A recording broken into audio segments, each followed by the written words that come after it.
sa Inquirer 990 Television. Ako si Alvin Barcelona. Ako si Erwin Aguilon.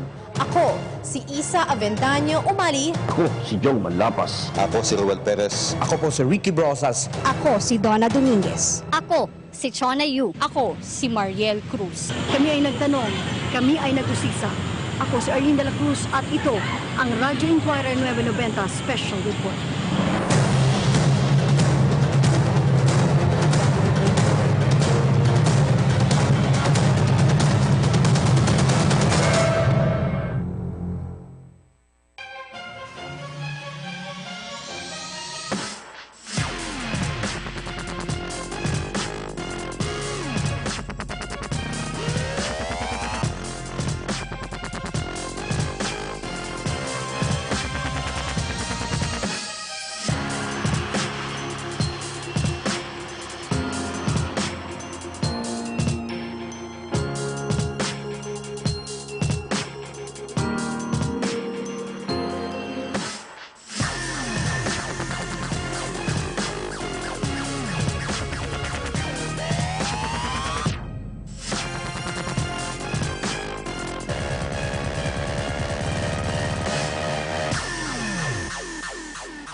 Tatanungin ko ang lahat ng nararapat itanong.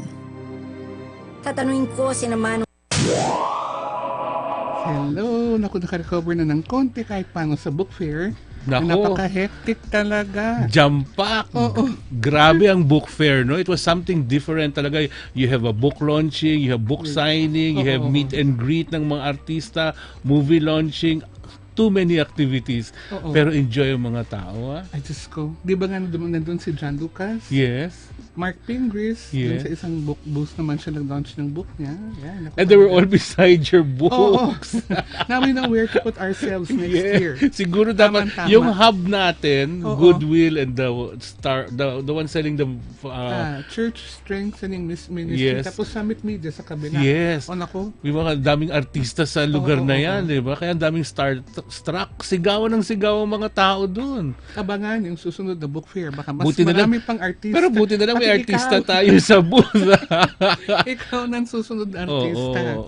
Of course, yung mga guests natin dun sa launching ng film nyo, they were all there, di ba? We'll talk about that later. Sige. Oo. May babatiin ka ba, Tess?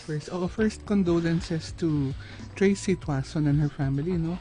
Kasi Tita Fe Insyong Tuason passed on last Sunday. Oo. Condolences. So we will see her later. Kami ni Maan, who is our guest today, Maan Tolentino. Oo.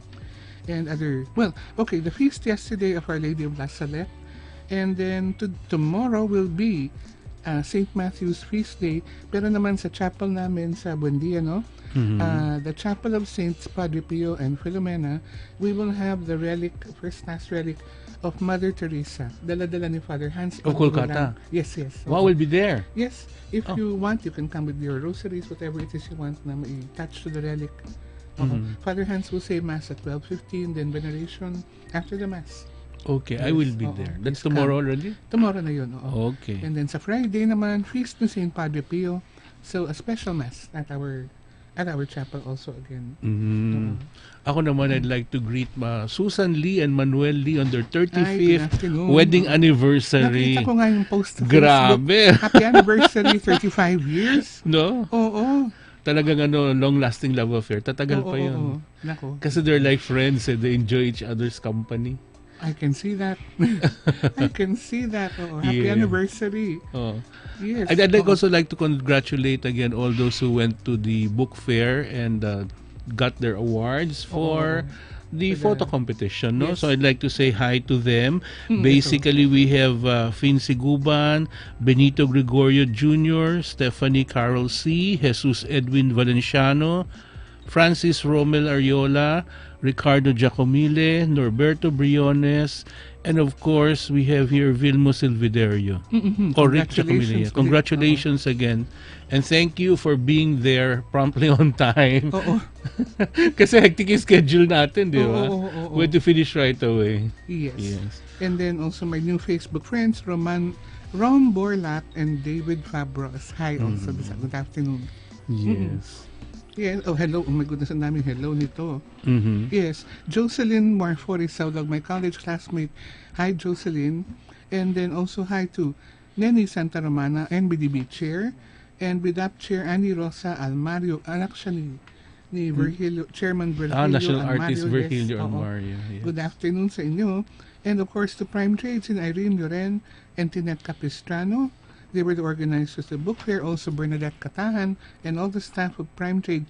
Malaking pasalamat namin sa pagtulong sa amin sa security ng ating mga artista sa Pusit and Higanti when they came to the fair. Oo. Excuse me. And of course, congrats to all the participants of the 37th Manila International Book Fair. Yes, we're looking forward to the next year's fair. Na mas malaki. Kel, it will probably be 2 levels na yata next year. Wow. Parang ganun. Parang yun ang plano. At I was really surprised that there are still a lot of people who buy books Yes, buy and books, read oo. books. You know, Oo. despite the, you have social media, information is one click away, ang dami pa rin bumibili ng books. You know, when I came, I was supposed to be there by 10 a.m. I came 9 o'clock. I've been lining up for about 45 Ang haba minutes. ng Hindi pila. ako Oo, makapasok. oo. That's why I told Ruth to send me an ID so I can come in. And the line was, that Ferris wheel along the hanggang doon na yung dulo ng linya. Oh my That's God. how Oo. many people there was. Oh my gosh. Grabe. Okay. Oo. Terrible talaga. So, next year, I don't know what the plans are, but for sure, mas malaki yung fair. No? Because apparently, many booksellers and publishers were not able to participate but wanted to. Yes, and I think they should talk to the exhibitors about what are your activities so that you stay on the left, you stay on the right, you have each a corner. Because when you have something so, you have 4 stores tabi-tabi having their activities at the same time. Maingay talaga. My God, ngarag ka na, di ba? Parang nahuhilo na ako sa dami ng tao. Kaya sadya, yung ibang booksellers, sadya na sa likod sila para mas tahimik na. Mas tahimik. Yun ang pinipili nila. But of course, I'd like to congratulate the organizers of the Manila International Book Fair. Very successful yan. And next year, I think even bigger, more successful. I can just see it.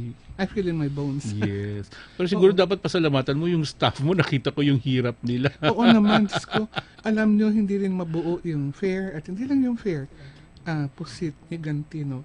The backstory has to do with Team Goodwill. Yes, Lahat ng taga that's Goodwill. right. Oo. Kundi dahil sa kanilang tiyaga at pasensya. Ay, kaya nga malaking pasalamat sa inyong lahat. Yes. Oo, that's for sure. Oo. Tsaka talagang alert silang lahat, di ba? Oo, kapag book fair, sabi sa'yo, kaya naman kahapon walang pasok sa office kasi hipat lahat. Kahit I naman- can imagine. That's why I text you last night, no? Who do we have? I know you're Oo. tired. Oo. Kasi na-pull out pa kayo nung Sunday. So I'm sure Yes. holiday ang Monday ninyo. Oo. Ay, naku talaga. Ganun yan. Sige. So, that's about it. Ang naman na launch lang po si Tatiganti trailers in the press con that we had at Book Fair. And that was pretty a happy event talaga. Yes. Because you had a lot of press there also during the interviews, no? Oo. Yung iba hindi pa nakarating nga noon. But anyway, we'll have the grand press con in November more or less or December. Yes. Alam mo, ang problem ng booth natin, may walls tayo. Pero nakikita mo yung mga tao dun sa labas ng wall na nakasilip, tinitignan yung mga artista at nagtitilian din sila. I don't know if that's good or bad, pero nagbuka kasi tayong cramp because of the walls. Pero siguro if we lowered the wall, if you lower the hindi ganun na talaga yung ng Centrex, which is the provider for the walls. and they're the that's ones who ganun, oo. provided it. Ang nangyari baga 5 times nawalan ng ng Na kuryente kuryente, sa I booth. know. Kasi sa Pero likod bilib ako ng- sa staff, ang bilis kumilos. Nandun kaagad na, teka lang nga, excuse us, wala na kaming ilaw dahil. Total blackout 2 minutes, 1 Oo, minute oo. later, on na naman. Well, at least na That's what how to do. many people Oo. were there. Oo. Kasi pag may dumadaan na tao sa likod, natatamaan, natatapakan. At sa kanto, di ba, lalo na sino ba na doon? Mike Liwag, no, for Pusit, yung mga gwapong artista. Si John Lucas Asunta naman nung sa Higanti. And then si Kiko Matos. So, these people dun sa kanto, talagang konti na lang. Gigibayan. Hindi, natutuwa ako. Dumating ang boss natin si Arlene, Arlene de la Cruz. director. of Hello, course. fellow warrior, where are you? Nandito lang siya. Ali-aligid lang yan, I'm sure. Oo. Di ba? Oo. Yes, At saka okay. sayang, dressed to the nines siya. Oo, ganda mo ngayon. Sobra kang ganda. Si siya. But, okay. Okay, so what do we have else today? Yes, if you want to, just a Chinese proverb to share, no? For educate me. If you wish to succeed, consult 3 old people. Oh, that's very, I hope we're important. not the 3 old people here. No, pero alam mo, sometimes you have to ask older people because they've gone through more trouble during their past, di ba? Pero papalitan ko to. Okay. If you know what's right about Philippine history, ask 3 old people also. Okay. Because ask your lolos, ask your titos and titas, because they would know what history is in the Philippines, especially the cover-up for itong Marcos it should history, the dictatorship. Wag naman. Sorry, I'm so direct about it, pero that's true. It's your lolos and lolas who would know about it, di ba? Yes. Tomorrow we're celebrating commemorating. We don't celebrate the anniversary of martial law. Di ba? August. That's 44 years ago, and that was last September 1972. 1972. Okay. Ako rin. Yung mga from 72, yan yung mga tanungin mo. Wag bukuhin yung old people dito. No. We are not old. Yet. Yes. Si andito ba tayo? Hindi. Kailangan natin aminin yan. Nasabi ko na. Hindi. Kasi naman siyempre sila yung naka-experience and they know what's real, di ba? Kasi if you always rely on FB, you'll believe everything you read. You have to know the source of the link kung credible ba o hindi. And I'm very glad na si Andonar nag-apologize for for the post. Grabe. Yes. Buti na lang. Buti naman. Kasi piniiba yung history, hindi naman talaga yan. Oo. Okay. Anyway, we'll just take a station break. Medyo maaga tayo mag-break. Okay. Sige. After the break, samahan. Anumang oras na may balita at pangyayari, dadalhin namin kayo. Anuman ang mga issue at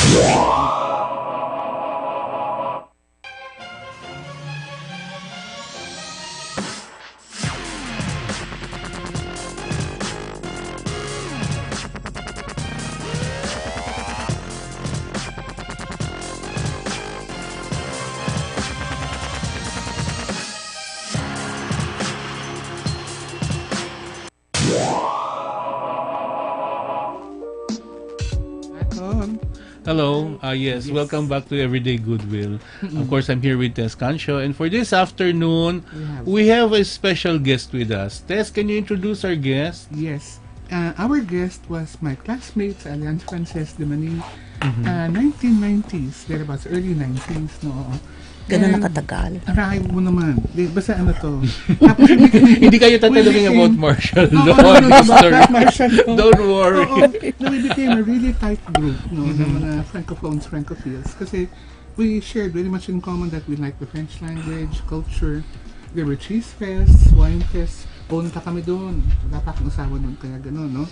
And now, Maan is, I'd say, one of the biggest techies I know. Anything about IT, ganyan. Na hindi ko alam Facebook. Maan, paano ba to? Ayan ang tinatanong ko. Bukod doon, she also has her, kumbaga in her father's memory, Larry's Classic Tours. Because her father... Larry's Classic Tours. Her father, Larry Tolentino, is a papal knight. And the first tours for Filipinos. Yan. So, let's welcome Maan to Hello, Ma. Say hi to our Hi. audience. Hi, thank you very much, Tess, for inviting me. Natuloy din ako dito. Sa wakas, ang tagal na hirap ito hanapin. Sabi ko, ang traffic from Paranaque. Hindi lang yan kung saan ka na pupunta sa mundo. Yeah. Iba-ibang lugar. Jet setter convention age. And travel has always been my passion, so... That's true. When will you do it? Let's you do it now. Yeah, correct. Ang hirap pa, puro lakad yan, ha? Yung we nadadapa should na have done ako. it before para nag-exercise tayong tatlo. Maglalakad tayo sa Camino. Yes. Yes, that's our goal. She wants to do that. Camino de Santiago. Camino de Santiago. Yeah. Apostol. Oo, Santiago de Compostela in Spain. Ayun. People walk for thousands of kilometers.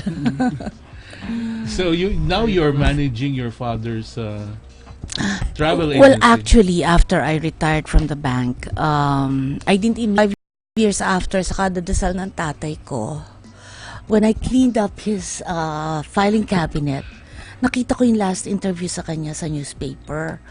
I don't usually read it na kasi lagi siya nasa dyaryo. Matagal na that's rin good. pala yung pension. 6 years Yeah. on already, no? Oo. Biro mo 50 years plus her pa. Oh, yon. So, aral ako sa kanya. Mhm. And then, At saka nakuha mo lahat ng contacts niya. well, almost. Kasi hindi naman panahon ng email at internet noon. So, puro notebook. Di But ba? you know what, you have an agency running for 50 years, may name recall na yan sa mga clients. They will look for you.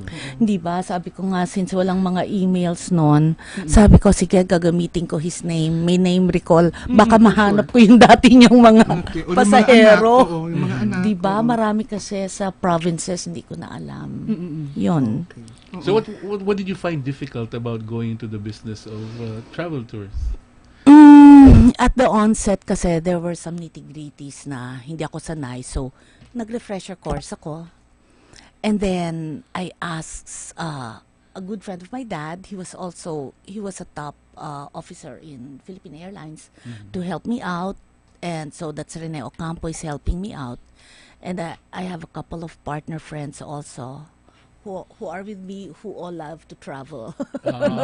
That's good. When you have Kasi- a lot of friends to travel with. Eh? Kasi there should be a tour manager from the company. And dapat experienced, diba? And seasoned. And you It's have really important. gone through the tour itself. Because Oh, I've gone to yeah. tours where the organizer doesn't know where to go. Kasi I can go on leave once or twice a year. So wala talaga akong bakasyon dahil I help him out. That's where I learned. That's good. And I do his itinerary. So sekretarya, dakilang utusan, doon ako natuto. Diba? Yun. So he was adventurous. My dad was very adventurous.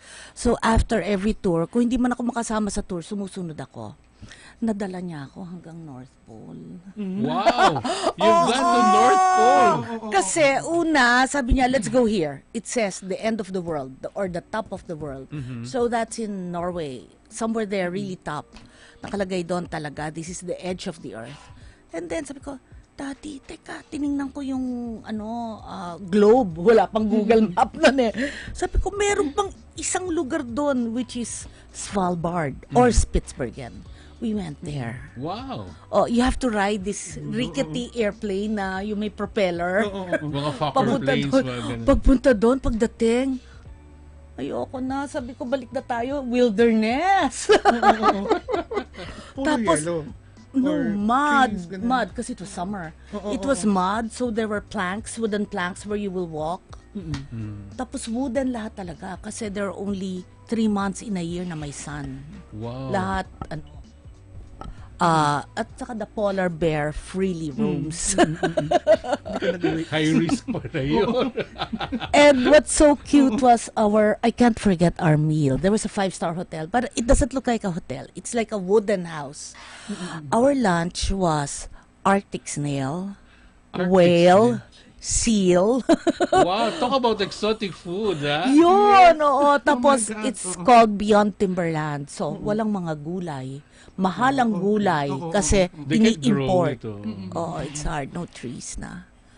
Yun. So, because of that, we also wanted to offer exotic tours besides pilgrimage, which is our core business. But your father was known for pilgrimage. No? Yes. Actually, siya, magkahalo. Pilgrimage, tas nandun na rin ang leisure. Wow. But basically pilgrimage because he wants, basically not everything is business.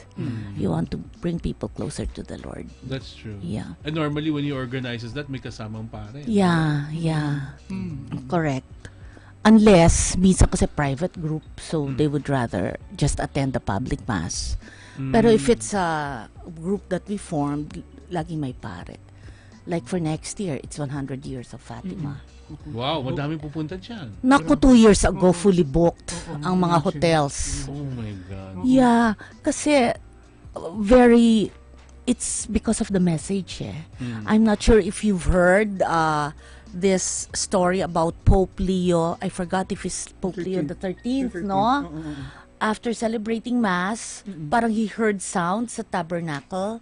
Satan was talking to God, telling him, I can destroy your church anytime. So God said, choose when. He said, the 21st century. That was 1917. And 100 years ends next year. Oh, that's why So, it's either good or bad. It's either matatalo si Satan, everything will go well, or nanalo si Satan. Ayan, Naku, hindi natin ISIS. papayagan yan. Hindi natin papayagan. Kaya nga dapat dasal, prayers, That's true. rosary. That's very good, no? Na talagang dinedevelop yung faith ng mga Filipino, yung mga sumasama sa tours, no? Through the pilgrimages, no? Ako, I've never gone to a pilgrimage because of my interests. Diba? I'd rather go to areas where there are orchids and plants kasi gardener tayo. Pero ang mother ko, my sisters, they've all been there together with my father. Holy Land. Holy Land talaga. Okay. Speaking of that, one bishop suggested, because there are 3 bishops who do the course of, it's called Fifth Gospel. Okay? So sabi ni Bishop Rene Mayugba from Lawag, one time we were having a meeting, he said, you know the people, yung mga estudyante niya, they said, Bishop, sana naman, we do the course, you teach the course in Holy Land because the Fifth Gospel is that. So sabi niya, do you like to do it? Sure! Because, you know, yung ang daming Holy Land tours ngayon, parang tour. I know. Diba? They're Nagtutour, available. shopping. Yes. So, hindi mo ma-appreciate, it's not palpable. So, he will do the course, parang may reflection, meditation. Yun. Which will be on February 27. It's the first time we will do it. So you have a organized pilgrimage tour on February 27. Yes. Holy Land, and we stay in Jerusalem. Practically 99% stay in Bethlehem now. How many days will that last? About just one additional day from the usual, so it's about 8 to 9 days. 8 to 9 days. Yeah. Okay. So it's just right. That's right. Tama. And you have time to reflect, he has time to share. At the same time, we have a very good, excellent guide who's an archaeologist, Wow. who was the guide of Indiana Jones. Wow. Okay. Yeah, Indiana Jones is a real character. His name is Van Johnson. He passed away na. So he loves archaeology. So when he went to Israel, it was Ruthie who, right now, the only Filipino group she handles. Oh, that's nice, huh? You'll know all the significance of, you know, the places, the structures and everything. Not only the religious part. Huh? Oh yeah, history. Kasi it's related eh. Sabi nga ni Bishop, gusto ko magaling sa archaeology ha. Kasi it's very related eh. Yun. Di ba parang yung mga ano ba yung movie ni Indiana Jones? The Temple of Doom. The Temple. No, yung nawalang, ano ba ito? Yung ginawa sa Petra. Yes, oo. Ano nga ba yun? I forgot the title. Ang dami eh. Pero maganda yan kasi you add something different to the tour, di ba? Which interests a lot of people. Yeah. Alam mo, kulang isang buwan makita lahat. Kaya nga ang gusto kong gawin, tinatamad na ako sumama eh, kasi it's always the same. Pero sabi ko, the Fifth Gospel is different, and after that, we'll do something for the second-timers. Pag private group kasi, nasasabi ko sa kanila kung ano yung maganda. Sabi ko, sayang 1 week lang, 2 weeks. First yourself, 2 weeks. you discover the 2 place. weeks. Alam mo, church lang of the sepulchre where the tomb of Jesus is. Nako, grabe. Siguro there must be 50 important things. Pero nakikita mo lang, syempre. It's a sepulchre. Oh, crucifixion, tomb, kung saan siya ninil. Pero ang dami pa. Kung saan nahimatay si Mary, alam niyo ba yon? Kung saan nilagay yung body niya. Tapos, even ang nakikita mo, Western Wall, di ba? Wailing Wall, kung saan mo nilalagay yung mga dasal. Ang importante yung sa ilalim. Because? They say that the Holy of Holies is there. There's a different tour for that. Which And we're including that February. Holy It's of Holies meaning parang, Ark of the Covenant. Ayun ang sinasabi ko sa Indiana Jones. Indiana Ark of the Jones, Covenant. di ba? Sabi nila, pag nakita mo yan, mamamatay ka na. Hindi naman, pwede ka nang mamatay. Baka yun. Hindi, parang sabi na, I don't know, kasi dapat God lang daw makakakita nun. Pero it's called Western Wall Tunnel. Western World. It's not included in the regular tours. Dapat i-publicize mo, mas pa yan. Oh, in February 27, ako, ang daming ang nagpa-reserve sa amin na galing nga doon. Kasi in Repeat, order to understand it, it's not like I saw Eiffel Tower, that's it. This one kasi, even if you go to Holy Land so many times, it will be a different experience. I know, kasi ang dami nagkukwento sa akin, pag pumupunta, talagang kinikilabutan, tumataas ang balik. Umiiyak. Nag-change ang Convert. faith, convert. Ako nga, sabi ko, nung isang punta ko, I wrote it to my blog, I have lots of blogs. Sabi ko, naku, naka-isang dosena na ako sa Chapel of Ascension, kung saan si Jesus, makikita mo yung mark ng foot niya, he ascended to heaven. Ba't bigla ako naiyak? I don't know why. Wala naman significant sa akin, pero maybe it's the Holy Spirit. Diba? You were touched that time. So, it's really, it's worth it going there several times if you can afford it. It's not that expensive if it's Holy Land. But you are going to Fatima next Of year. course, You're booked, May. You're booked in May, okay. May 16 is Maswerte departure. May 13 is yung apparition, pero hindi ako sasabay doon. Nangyari na sa amin yan noon. Millions of people. Of course, ay The inaabang Pope na. is arriving. Ay nako, hindi ko alam paano magkakasya. Kaya nga ngayon, ang mga hotels outside Fatima na. Hindi na Hindi kaya. malayo yun, pag ano pa doon, pag biyahe pa ng outside. Hindi na kaya. Pero ako, pinipilit ko pa rin. Kaya nag-deadline ako actually today. Sabi ko, mag-sign up na kayo kasi meron akong kinausap na hotel doon. Katapat nung Chapel of Apparition. Magaling, ganda nun. Imagine. Yeah, Oo. that's my favorite hotel. That's the hotel of my dad. Kasi nga, there's only one hotel, natatawid ka lang. Lahat yung iba sa Basilica. Layo. Pag matatanda na, mahirap mag... I think we started out with the wrong quote. kasi, Old! kasi lumalabas yung age. The age! Pero of course, hindi lang pilgrimage tours ang pinapromote mo. Diba? No. Adventure. Yes. One of our very successful one is the Northern Lights. Wow. I call it Aurora now. Borealis and everything. Yes, Arctic Adventure for Maganda January. yan. Last January, this year, we went there. We were close to 40 people. And I didn't realize so many were interested here because it's, kind of pricey. Sabi ko, siguro 5 tao lang to, marami na. 40. It's called Aurora Borealis. We called it Aurora Borealis then. Nasa bucket list ko yan. Oo, kasi Oo, nagdidim na ang Northern Lights. It's a cycle every 10 years I think. Okay. So, compared to January, the one for January 2017 will include Tromsø. Dati Finland lang. Finland. Ngayon, kasi alam ko yung Tromsø, very strong on Northern Lights. That's in Norway. And of course, you get to sleep in an igloo. Wow! Pero social na yung mga igloo nila ngayon na nakikita ko. Oh yes, kasi hindi ko naman pinipili yung igloo na malamig, di ba? It's heated, it's very comfortable, and what's important is you have private toilet and bath. The most important. Because many don't, di ba? Tayo lang naman naliligo araw-araw Sila, di ba? Tapos sabi ko, paano ako na-jingle ko at the end of the middle of the night? Tatakbo pa ako sa labas, nakapajama. Oo, diba? Pero where we're staying is the good one, really. Even if you Google, that's what it appears. Merong kilo pa Kasi, personally, nag-igloo na ako. Ang gusto ko log cabin. Very comfortable, may fireplace, etc. Saka very homey and warm. Cabin and igloo. Ah. Di ba? Ganda. Sa igloo, kita-kita mo lahat. Sure. Para sa mga who want Super. adrenaline rush. And of course, you get to meet Santa. Oh! Yeah, Rovaniemi is the city of Santa. Rovaniemi. So you have to take a domestic flight from Helsinki to Rovaniemi. And then there's what you call a Santa village. With all the elves and everything. Yes, and you need an appointment with Santa. So it's pre-booked. Wow! And bawal Ano naman ang yung September? bawal ang camera. Oh. Paano? Babayaran mo para may kita sila. Sila lang ang pwedeng kumuha ng camera and video. Okay. Oh. Yun. May negosyante na rin pala si San. Tapos merong post office, di ba? Where you can, Send special your- and stamp Oo, they dyan. have a...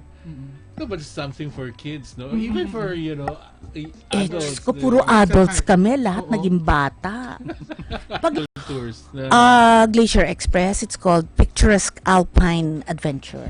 So it's very picturesque, Lake Como, Italy and Switzerland. oh. St. Moritz, and then you take the train, mga 4 hours yan, Glacier Express. And then the train is yung parang puro glass. Para kitang-kita mo yung Alps. Lahat ng dinadaanan mo. No? Oo, it's short lang but it's very memorable. Yun yung mga unique tours. And of course, we have the most popular in the whole world. Ang hirap mag-book, Iceland. Iceland. Ay nako, millions are really going there. Because It's unique. The landscape is different. Of course, pollution-free. Yun, The siguro, northern yun. even if sa ilalim sila ng Arctic Circle, yung northern lights is strong. Wow. You have to pay months before. But do they hold skiing events yun there? doon. Parang No, hindi, ang ski Hindi, no? Norway. Oo nga, Norway yan eh. Kasi iba ang Terrain. landscape nga ang terrain. Yap. Yung kapal? Or ano lang? talaga? Makapal talaga, makapal. May Hindi thermal shoes yan eh. There's a special kind At saka of waterproof. Yun. Hindi pwede ang ordinary gloves. Dapat mittens. Oh my God. shoe. Mittens talaga. Mittens. Meron ka ko for Arctic Circle, yun sa Keels. Ah, Nakalagay for okay. Arctic Circle. Ayaw mo, namumula-mula. Hindi, at saka yung loob ng nose ko parang nag-bleed. Ay, oo. Kasi nag-dry. nag-dry. Kaya kailangan may precaution yan, di ba? When you travel to Oo. areas like that. Oo, at saka yung mga moisturizer mo, hindi pwedeng ordinary, di ba? Yun dapat But it's fun. At saka we always give a briefing. What to wear, what to do, what not to do. Yung What mga to ganon. bring. What to bring, Oo. di ba? Kasi syempre, economy, 23 kilos. Eh, yung warmers mo, 23 kilos na. Di ba? Di pwedeng ordinary sweater. Oo nga. O hindi rin naman pwede fur coat. Eh, Diyos ko naman, madapa ka pa doon. Hindi naman sosyalan yun, pangharaba. Siyempre, mga iba, ay magagamit ko yung fur coat ko, may yelo. Pero I know hindi pwede. Di ba? Yung mga thermal wear talagang ginagamit. What about safari in Africa naman? Meron din. Meron ka nun, oo. Meron din kaming, dahil malayo ang Africa, it's opposite the Philippines. Ang pinakamahal dyan, aeroplano. Di ba? Oh, It's not the okay. usual. But, we have a partner in Africa who does exotic safari trips.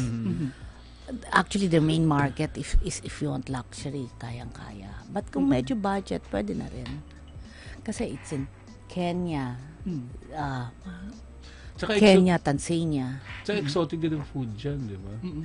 Naging alligators and you eat, I'm not kidding kasi there was an orchid show that was held there and we were invited. Eh, South Africa or the other countries? I can't remember pero I think kasama yung Tanzania yata. Tanzania. Yun yung isa sa Tanzania. magandang safari. Oo. Kasi may mga tented camps sila eh. Luxurious talaga. They were feeding people food na yan, hindi ko kinakainan. I forgot, pero kinakwento lang sa akin na iba yung weird ang food. But baka naman tasty. Tasty nga. Yun. Like snake soup which they serve us in Beijing.